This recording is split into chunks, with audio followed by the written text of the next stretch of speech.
This video, I'm going to show how to replace this window here. Hopefully I don't fall. I'm standing on my second story, but I get into that. So this is an older window. I had to, the window I couldn't find. It was just a custom size, so I had to replace the molding here, around here, the casing, to make my own, just because I had to go in a little bit. So I actually broke it up into two videos. So there'll be pulling this out, replacing the window, and then on the inside, because this is an extra thick wall, there'll be a second video which I'll put up here on how I did the window jamb extension into your casing. But this video, again, just pulling the old window out, putting new one in, making sure it's centered, level, and all that, and then putting on the outside casing here.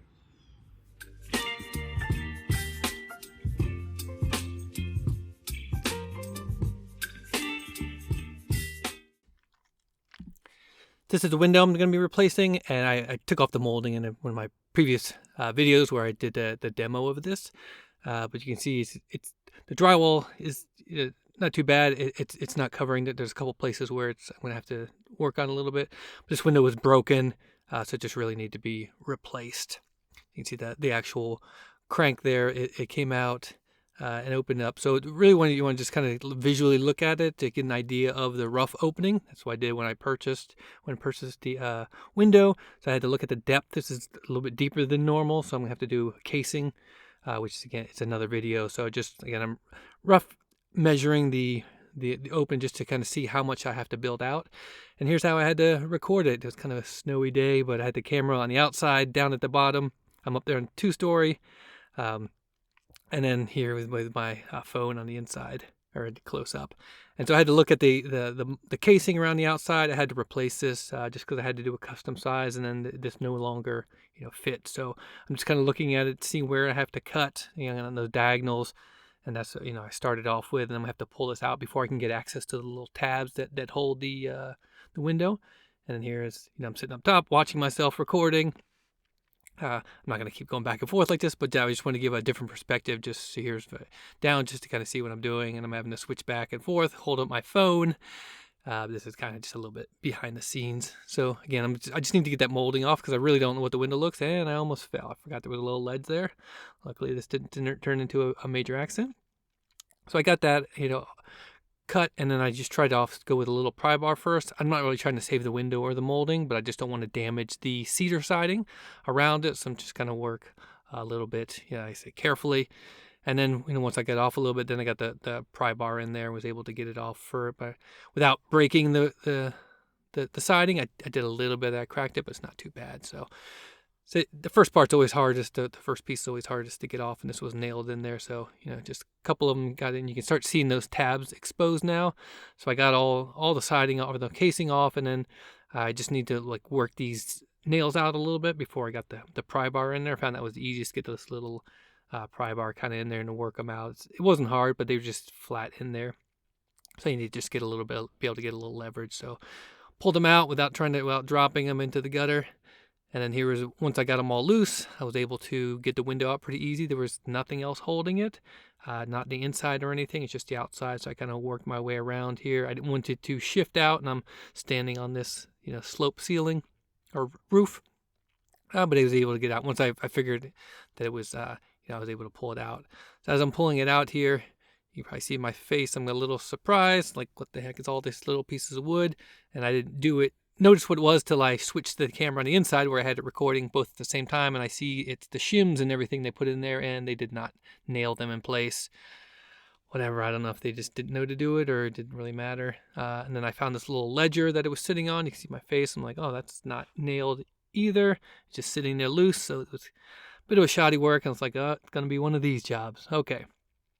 So the first thing I did, so here's just kind of a better view of it. This is where we're sitting on here, just loose. So I think the first thing I did was go ahead and nail this down because I knew I wanted to at least keep that and then work, because that was my measurements were already including that.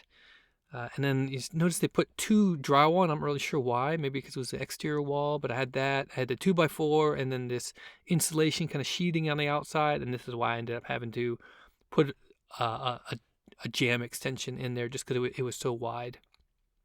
But this is what you kind of have to work with once you get it out.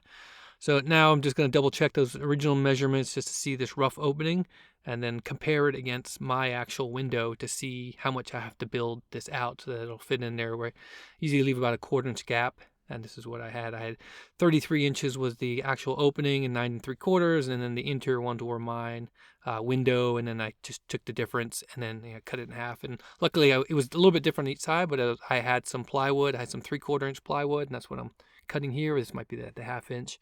So I realized that the 1/2 inch would work just right on one side, and then the 3/4 on the other side, and just so I could get it down just to the where I have that gap again. I did about a 1/4 that gave me about an 1/8 inch on either side, and that way I could use shims. So I just had the track saw out, so that was easy just to cut these. And so I'm cutting it the same size. I think I did like the 3.5 or like the 2x4 in there, and then just to the right side. And then again, I'm doing the sides first because I thought that was going to be a little bit easier. Just nail those in, and then that'll take care of the reducing the gaps so that my window will fit in there. And then again, just double checking my actual window size compared to, so those were the sides. It's the thickness on there, because I didn't have to put the top and the bottom piece that I'm putting in there, and it has to be subtract the sides that I just put in there. But once I got it in there, I got it to the right size. So this is going to fit my new window a little bit better. So again, you're gonna have to build this out a little bit unless you get exact some newer windows that are close. So once I had that and I verified it was the right size, I just put it in from the outside, and then slowly, all of a sudden, I realized like this is not going to stay in there because it's kind of falling forward, and I need to go on the inside and nail it, because this one does not nail from the outside. For whatever reason, that nail's going through the side, but luckily I had brought this 2x4 up, and I figured I'll just lay this on there, and I would kind of hold it enough while I go inside. It wasn't quite long enough, but I got it to just sort of sit there.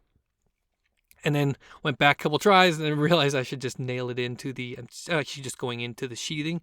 It's just enough so it's going to hold it, so I can go to the inside here now. Like I said, and I'm just checking what is the flat or the squarest, because I know that top right, just because I'd already realized that it wasn't wide enough, or sorry, that it was too wide on one side. So I just want to find that I realized that the bottom left was a square end, so I'm going to have to shim. Can use that as my reference, and if I keep that, then I know the whole thing will be square. I'll verify it, but like I said, I start shimming that way, and that gave me just right in the mid where I had the same gap on the top and the bottom, and then shim on the other side, and then verify that the window is square to what I wanted, and then make sure if you have ports like this that they're facing down, you don't accidentally put it in the wrong way, so any water that gets in the way will drain out. So I said these had a little bit weird. They just nailed in from the inside, so there was 2 on each side. I guess it's hard enough, enough. And then I kind of realized that this, you have to nail it in there, and the hammer didn't actually go in there. So I'm not sure who actually thought through this, but I got out my palm nailer and was able to use this pneumatic nailer and just nail it in there. It didn't work on the other side just because the window was in the way, and ended up using a punch and just kind of put it in there. So it was a little bit of a hassle. But anyways, it's secure enough. It just kind of holds in place. I'm like, yeah, I guess that's what I'm supposed to do. And then once you put the casing on the inside and the outside. And if you notice my hand, I start thinking about this, is as you're up there, be careful you're not trying to use the window as your support, just in case it's not that strong. So I got this in here, and you see I noticed that the right side was much more warped, which is fine because I didn't want to shim it here. It would be going to be easier just to shim the casing. That way I could just make that square, not have to adjust for that. So once I got it in there and I knew it was semi-secure, this is what they recommended, was taping the corners first and then taping all around. It's really just to kind of keep the wind out, and then the any elements, not as much as the rain, just because I'm going to be putting a casing around there. But this is what I did first. And it's a cold day. You saw at the beginning it was actually snowing, and I could feel the draft going in there. This helped a lot, just to kind of knock that down a little bit. And then I'm going to put I'm using this PVC casing, the trim around the outside. And I don't know if you saw at the beginning, but I needed about 1 inch thick. It's pretty thick just to make up that. And all I could get was 3/4 of an inch. So I found this 1/4 inch of the PVC casing. So I'm going to put that down, and then I got the 3/4 inch on top of it, and that'll give me the 1 inch. So I put it in here, made sure everything was sealed. You can see how it needs to stick out just far enough to give them enough of a reveal, just because of the thickness. So I cut all 4 pieces, and I made sure that my other trim that sits on top is going to overlap those gaps, but that's just a way, just to give a little extra seal here. So again, it was just cutting them to this custom side, and then I used silicone to seal all around the window just to keep any elements out.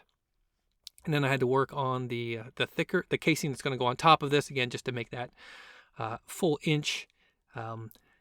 They only came in like 5.5 inches, and I think it depended what size I needed. And unfortunately, I lost the video, or it just didn't work correctly, where I got this all nice and set up, and then the camera didn't show up. But I had to custom cut this thickness because the window was smaller than the original window, and so I can't put that original casing back in there, because then there would have been a gap between the window. So here I am getting prepared to cut that just the right thickness, and then I touch the camera. But anyways, here's just showing how I put the top in there. You can see I had to, well, you can't really tell, but I had to, again, make that a custom thickness, that casing. And then I'm actually I'm putting caulk or silicone in between where I'm going to put the next piece. I found this a little bit easier. That way when it goes in there, it gets squished, and it gives you a nice seal. I'm not instead of trying to caulk it in a real tight area, and then it expands. So I fit it in there a little bit tight. So I'm putting just so to keep everything sealed. And so I got in the sides. I won't show you everything here, but just kind of nailing them in. I took note of where the studs were in the back, so that these 2.5-inch nails will go full through that. And make sure you're using galvanized nails. The standard ones won't have that. It won't be galvanized. They'll probably be sealed, but you just want to make sure you're not getting rust stains or anything. So this is the last piece that went in. Again, I put some silicone in between the edges there of the other molding. So when I put this in here, this is where I'm doing it right here, just sealing that portion. So then when the new part goes in here, it'll seal on the interior, and then when it gets pushed in like this, it'll kind of squish together. So again, this is, pretty basic stuff. Just get it up there, nail it where I remember where the studs were.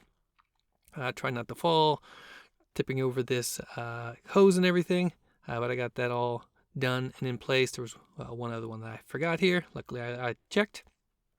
And then the last part was just sealing in between the window and the molding. This took a lot, so I was just kind of showing you so I had to go all around the edges. I know sometimes you'll worry about water getting trapped, but this one had ports on it, so I'm not worried about water getting behind it and getting stuck where I wouldn't seal the bottom. But again, I'm sealing all between the edge between the window and the new molding, all around. I decided to use silicone just because it was the easiest. And it's up high, you can't see it. It's clear. It's going to do the best. And then I'm going to go back and do some of the edges. I knew I was done with this the nailer, so go ahead and throw that down. I think I almost lost my balancer again. I don't know how many times that happened. Plus it was a little bit of a wet day, like it was snowing. And then here on the inside, I just sealed it with some expanding foam. Make sure you don't put too much of this stuff in there, and it really expands. So you only do about halfway, and you get the window and molding one, it's called, so it doesn't have a lot of force, and so it doesn't end up bowing the window, because there's a different one for that'll really expand and kind of push it. So you don't want the window bowing, and then you can't close it at all. But this is the last portion of it. And I actually ended up putting too much. I thought I wasn't putting enough in here, but this stuff expands so much. But this is a big enough gap at the top here. Again, this is going to be covered by the inside, but I wanted to make sure this was sealed, so I don't get any drafts in here. And you can see, even I put half, it still expanded a lot. But just make sure you watch out, because this stuff's really hard to get off. You have to use acetone to get rid of it.